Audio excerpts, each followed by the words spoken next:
Hi everyone, welcome back to our ESCOM Church channel. So glad you could join us here for our midweek devotional. This week I would like to share and look at the account of King Solomon making preparations to build the Lord's temple, the great task and privilege given to him by God. This is the passage taken from 1 Kings chapter 5 verses 1 to 12.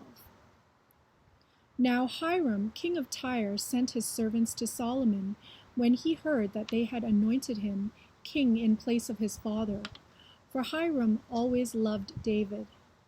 And Solomon sent word to Hiram, "You know that David my father could not build a house for the name of the Lord his God, because of the warfare with which his enemies surrounded him, until the Lord put them under the soles of his feet. But now the Lord my God has given me rest on every side. There is neither adversary nor misfortune. And so I intend to build a house for the name of the Lord my God. As the Lord said to David my father, your son, whom I will set on your throne in your place, shall build the house for my name. Now therefore command that cedars of Lebanon be cut for me, and my servants will join your servants, and I will pay you for your servants such wages as you set. For you know that there is no one among us who knows how to cut timber like the Sidonians." As soon as Hiram heard the words of Solomon, he rejoiced greatly and said, "Blessed be the Lord this day, who has given to David a wise son to be over this great people." And Hiram sent to Solomon, saying, "I have heard the message that you have sent to me. I am ready to do all you desire in the matter of cedar and cypress timber. My servants shall bring it down to the sea from Lebanon, and I will make it into rafts to go by sea to the place you direct. And I will have them broken up there, and you shall receive it. And you shall meet my wishes by providing food for my household."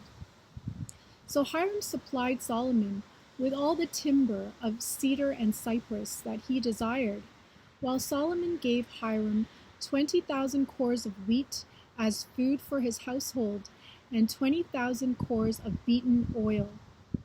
Solomon gave this to Hiram year by year, and the Lord gave Solomon wisdom as he promised him.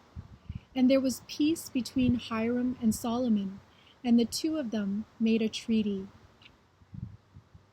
So 2 chapters prior to this was Solomon's famous prayer for wisdom, which set him up to become the most wise and discerning person to ever walk the face of this earth.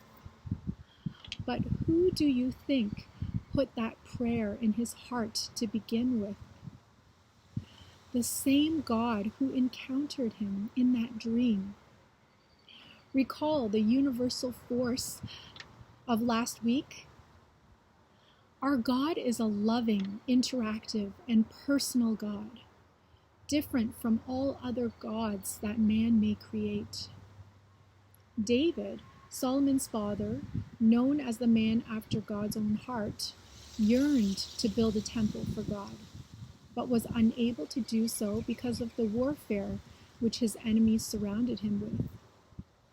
But now, in accordance with his word and plan for Solomon, peace was upon the kingdom, which enabled Solomon to follow through on his father's dream. Not only to follow through on his father's dream, but on his good faith and relationship with Hiram, king of Tyre, for such a time as this. God equips us to do what he calls us to do. Isn't that both a relief and assurance? That God equips us to do what he calls us to do as we seek to do his will, as he guides us accordingly. He will go with us and provide what we need in order to accomplish the task, no matter how great or small. In taking a deeper look in this chapter, God opens this door for Solomon to share his dream of building God's temple with Hiram, king of Tyre, Israel's neighbor to the north, in modern-day Lebanon. Not only between the two kings, but their respective nations. The grandiosity of the task involved gave an opportunity for a shared workforce. Solomon offered to pay Hiram's workers the wages he set.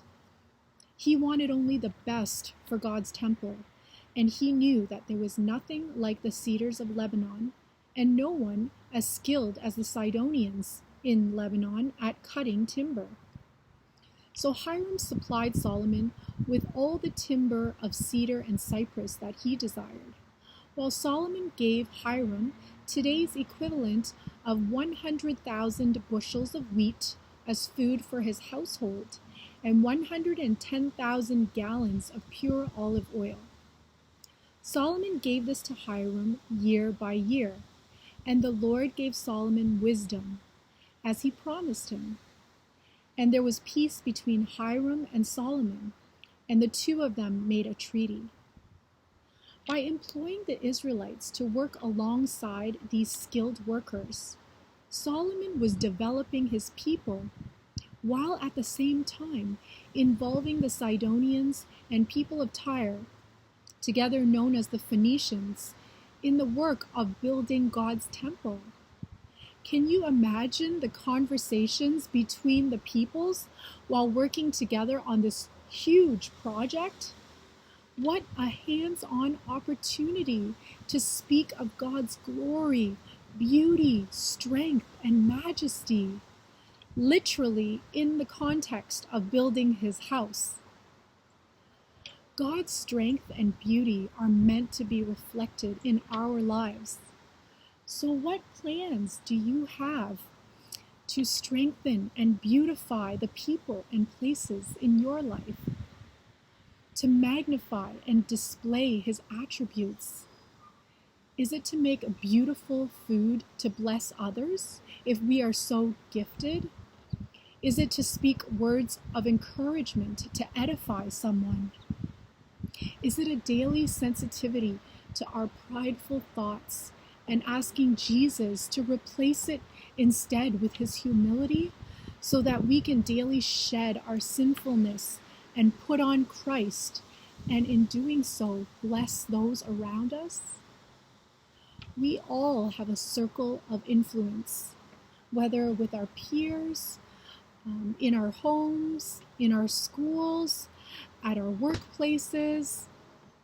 There is nothing like integrity and generosity to build relationships. Let's do that to bring glory to our God. Thank you for joining us here again on our ESCOM Church channel for our midweek devotional, and we look forward to seeing you here again next week, God willing.